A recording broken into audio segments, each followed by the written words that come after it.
दोस्तों, ब्रह्मचर्य का पालन करना हर किसी की बस की बात नहीं होती, लेकिन इसका मतलब ये नहीं है कि ये नामुमकिन है, क्योंकि इस दुनिया में से बहुत से लोग हैं जो इसका फायदा उठा चुके हैं। दोस्तों, हम अक्सर इसके रिलेटेड बहुत सारी मोटिवेशनल वीडियोस देखते हैं, लेकिन बाद में फिर से हम डिमोटिवेट होकर ब्रह्मचर्य का असली मतलब ही भूल जाते हैं, क्योंकि ब्रह्मचर्य का पालन सिर्फ मोटिवेशन से हो नहीं सकता, क्योंकि ब्रह्मचर्य का पालन और मोटिवेशन काफी अलग अलग चीजें हैं।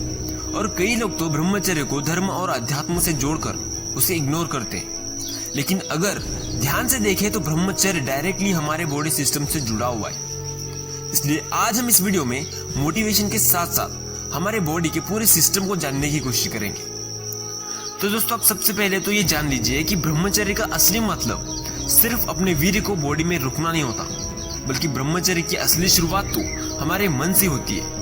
और आज के टाइम में हमारा मन नेगेटिव और गंदे विचारों से भरा हुआ है, लेकिन माइंड में इतने सारे नेगेटिव थॉट्स आते हुए भी अगर हम अपने वीर्य को फोर्सफुली रोकने की कोशिश करेंगे तो दोस्तों, इससे हमारा तेज बढ़ने की बजाय हमारे बॉडी पे नेगेटिव इफेक्ट हो सकता है। फॉर एग्जाम्पल के लिए स्वप्न दोष, और ऐसे इंसान को गुस्सा और चिड़चिड़ापन भी आ सकता है। दोस्तों, हमारे शरीर में कुछ ऊर्जा केंद्र होते हैं, और उनमें सबसे पहले और सबसे इम्पोर्टेंट एनर्जी पॉइंट हमारे बोन मैरो के सबसे नीचे होता है, जिसे आयुर्वेद में जनन ग्रंथि और योग में मूलाधार चक्र कहते हैं। और जो भी हम फूड कंज्यूम करते हैं और उससे जितनी भी एनर्जी बनती है, उसका सिर्फ 7वां हिस्सा ही हमारे मूलाधार चक्र में वीर्य के रूप में स्टोर होता है। और योग में इस एनर्जी को काम ऊर्जा कहते हैं। और जब ये एनर्जी ज्यादा मात्रा में स्टोर होती है, तब हमारा मन उसे बाहर निकालने के लिए बेचैन हो जाता है, क्योंकि हमारे मन पे कंट्रोल होता है हमारे शरीर के 5 इंद्रियों का।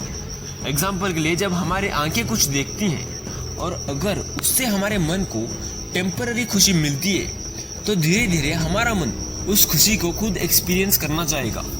और जब ये फीलिंग्स ज्यादा स्ट्रांग हो जाती हैं, तब हम अपना कंट्रोल खोकर वीर्य का नाश कर लेते हैं। और जब ऐसा बार बार होता है, तो इसका असर सबसे पहले हमारे डाइजेस्टिव सिस्टम पर होता है, और इसकी वजह से हमारा शरीर भोजन को ठीक से पचा नहीं पाता, और धीरे धीरे काम ऊर्जा बनना बंद हो जाती है। और ऐसा होते ही हमारा शरीर कम उम्र में ही बूढ़ा दिखने लग जाता है और कई सारी बीमारियों से घिर जाता है। और हमारे भारत की ऋषियों ने भी ब्रह्मचर्य को बहुत महत्व दिया है, और उन्होंने ब्रह्मचर्य को समझाते हुए कहा है कि हमारे बॉडी में 3 मेजर एनर्जी चैनल्स होते हैं, और उन्हीं के जरिए बॉडी में एनर्जी फ्लो होती है, जिसे योग में प्राण ऊर्जा कहते हैं। और इन तीनों नाड़ियों में सुषुम्ना नाड़ी सबसे इम्पोर्टेंट रोल निभाती है, और ये सिर्फ अपने सीमन को एक लंबे टाइम तक प्रिजर्व रखने के बाद ही एक्टिव होती है। और इसी की मदद से हमारा सीमन एनर्जी के फॉर्म में बदलकर ऊपर की तरफ बहते हुए हमारे पूरे बॉडी में और हमारे इंटेलिजेंस में डिस्ट्रीब्यूट हो जाता है। और इसीलिए ब्रह्मचर्य का पालन करने वाले लोगों के चेहरे पे एक अलग ही तेज, एक अलग ही चमक होती है, और ऐसे लोगों की इंटेलिजेंस और सिक्स्थ सेंस ऑर्डिनरी लोगों से काफी गुना ज्यादा होती है। इसलिए मैं चाहता हूँ कि इस वीडियो को देखने के बाद आप में ब्रह्मचर्य के लिए एक नया जोश और समझ आ जाए, और जो हुआ उसे भूलकर एक नई जिंदगी की शुरुआत की जाए। तो मैं मिलता हूँ आपसे एक और ऐसे ही मोटिवेशनल और इंफॉर्मेटिव वीडियो के साथ। जय हिंद।